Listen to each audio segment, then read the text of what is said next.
Quelque part sur notre route, nous visitons un petit parc animalier privé.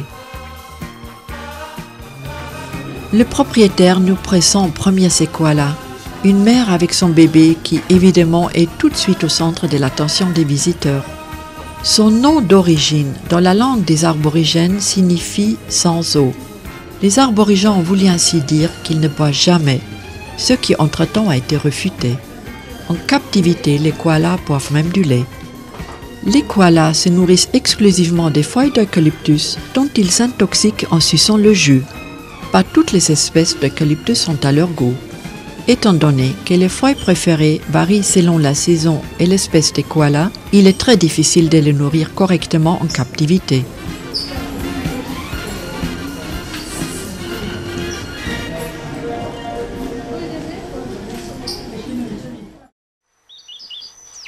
Le kangourou est l'animal le plus connu d'Australie et fait partie de la famille des marsupiaux sautants. Nous observons cette mère avec son petit un long moment en espérant que le petit grimpe dans sa poche. Peut-être cherche-t-il dans sa poche de sa mère, qui après tout est sa chambre d'enfant, ses jouets, mais il ne semblait avoir rien trouvé. Les kangourous ne sont pas particulièrement timides et même dans l'état sauvage, ils se laissent souvent caresser et nourrir. Les kangourous les plus grands peuvent atteindre une taille de 2 mètres et un poids de 90 kg. En cas de danger, ils sont capables de se sauver à 30 km/h avec des sauts hauts de 3 mètres et longs de 13 mètres.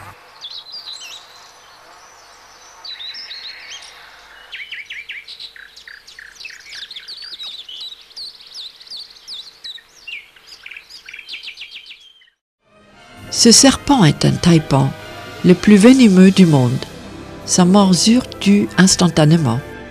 Heureusement, il a une mauvaise vue et il aperçoit la souris morte seulement quand celle-ci est placée directement devant ses yeux. Manifestement, il n'a pas faim à présent et joue seulement avec sa nourriture.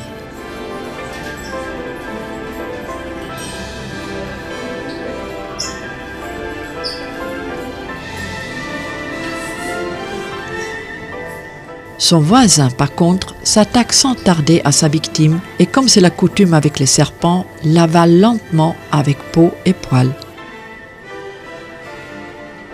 Il y a un grand nombre de différentes espèces de serpents en Australie. Parmi les plus dangereux sont les vipères venimeuses qui ne sont nulle part ailleurs aussi nombreuses que sur le 5e continent.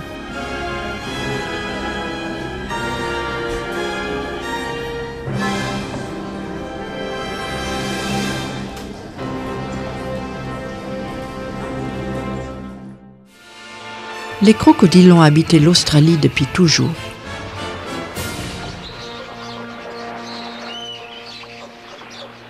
Le propriétaire de ce parc nous explique que les réactions de ces créatures sont parfaitement prévisibles, ce qu'il tente de nous prouver par sa démonstration. Environ 3 mois plus tard, nous avons par hasard vu à la télévision américaine une séquence de vidéos tournée par un touriste qui montrait comment notre dompteur ici présent ne pouvait se sauver en dernier moment par un grand saut pour échapper à la gueule de son ami. Les crocodiles ne sont manifestement pas aussi prévisibles que notre guide voulait nous faire croire.